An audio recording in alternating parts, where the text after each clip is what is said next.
मैं अभी मरीजों से निपट ही रहा था कि अचानक वो बच्चे को उठाए बौखलाई हुई मेरी क्लिनिक में आई। फूली हुई सांसें बता रही थीं कि पैदल आई है।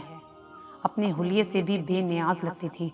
बच्चे को बेड पर लिटाकर तेजी से मेरी तरफ मुड़ी। उसके कुछ कहने से पहले मैं जल्दी से उठा और बच्चे का मुआयना करने लगा। गले में इन्फेक्शन की वजह से उसे तेज बुखार था, जिसके सबब उस पर गनूदगी तारी थी।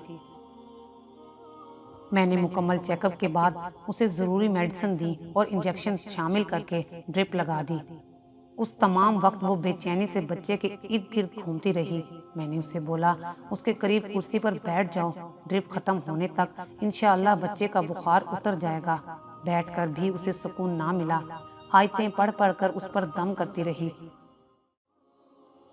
बार बार उसके माथे पर हाथ रखती, उसका मुंह चूमती और अपने आंसू साफ करती रही।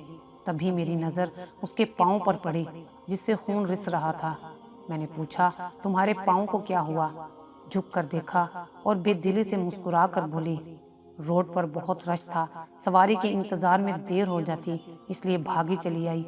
मेरे घर से बहुत दूर तो नहीं है आपका क्लिनिक। लेकिन ये खून, मैंने कहा। सर झुकाकर शर्मिंदा सी बोली, घर से निकलते हुए जूती बदलने का ख्याल नहीं रहा। गली की नुक्कड़ पर मोची बैठा है ना, उसकी कोई कील इस प्लास्टिक की जूती में आ गई होगी।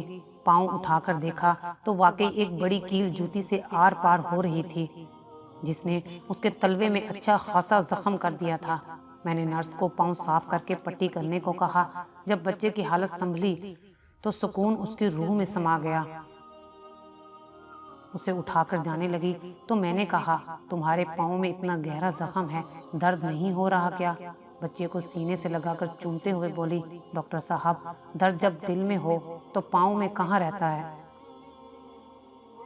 अगर आपको हमारी ये वीडियो अच्छी लगी हो तो इसे लाइक करें, शेयर करें और मज़ीद अच्छी अच्छी वीडियोस देखने के लिए हमारा चैनल सब्सक्राइब करें।